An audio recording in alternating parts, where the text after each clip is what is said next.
Good morning, જય શ્રી કૃષ્ણ. હું આવી ગઈ છું હોસ્પિટલથી ઘરે. નાઇટ ડ્યુટી કરીને આવી છું, એટલે પછી મેં ઘણું બધું કામ કર્યું અને પછી હું થઈ ગઈ છું એકદમ ફ્રેશ થઈ. તો મમ્મીએ મસ્ત લંચમાં વેરાયટી બનાવીને રાખી હતી, તો એ લઈ લીધી છે. પછી થોડોક આરામ કરીને મને એમ થયું ચલો શેરીના છોકરાઓ સાથે થોડી ગમ્મત કરી લઈએ. તો એની સાથે હું બેસી ગઈ છું ગમ્મત કરવા માટે, મતલબ કે ટાઈમ પાસ કરવા માટે.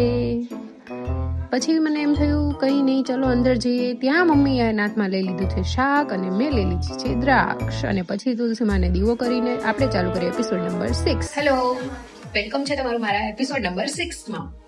તો આજે આપણો મેઇન ટોપિક છે બીપીનો. તો ઘણી વાર એવું હોય છે કે ઘણા લોકોને બીપી વધી જતું હોય છે, પણ એમને કોઈ સાઇન સિમ્ટમ જ નથી જોવા મળતા.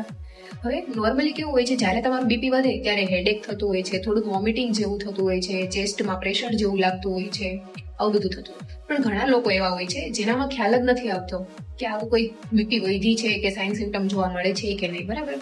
એટલે જ બીપીને કહેવાય છે સાયલેન્ટ કિલર. આ એનું બીજું નામ છે. હવે જો આ વધી ગયેલું બીપી તમે કંટ્રોલ ન કરો તો શું થઈ શકે? તો હાર્ટ એટેક આવી શકે, સ્ટ્રોક આવી શકે છે, કિડની પણ તમારી ડેમેજ થઈ શકે છે. એટલે બીપી કંટ્રોલ કરવું ખૂબ જરૂરી હોય છે. એટલે દર 6 મહિને બીપીની ચેકઅપ કરાવવું જોઈએ. નોર્મલી બીપીની રેન્જ હોય છે 120-80. જો એની આજુબાજુ હોય તો વાંધો નથી, જો એનાથી વધારે આવે તો પછી ડોક્ટરને બતાવો અને એ પ્રમાણે ટ્રીટમેન્ટ પણ લો. હવે મેઇન ક્વેશ્ચન એ છે કે જો એકવાર ટેબ્લેટ સ્ટાર્ટ કરીએ તો પછી લાઈફ લોંગ આ ટેબ્લેટ લેવી જોઈએ? ના, બધા કેસમાં એવી જરૂર નથી. જો તમે તમારા લાઈફસ્ટાઈલમાં થોડોક ચેન્જ કરો તો બીપી કંટ્રોલ થઈ શકે છે. જેમ કે વેઇટ કંટ્રોલ કરવો, પાણી વધારે પીવું, વોકિંગ કરવું, નમકવાળી વસ્તુ બહુ બંધ કરી દેવી છે. અને જો તમારું થોડુંક અમથું બીપી વધારે હોય તો તમે થોડુંક નમક લો તો ચાલે, બાકી સોલ્ટ વાળી વસ્તુ બધી બંધ કરી દેવાની છે. આટલી થોડુંક ધ્યાન રાખો, લાઈફસ્ટાઈલ ચેન્જ કરો.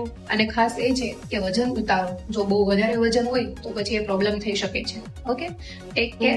તમને યુઝફુલ લાગ્યો હોય વિડીયો તો લાઈક, શેર, સબસ્ક્રાઇબ કરી આપજો.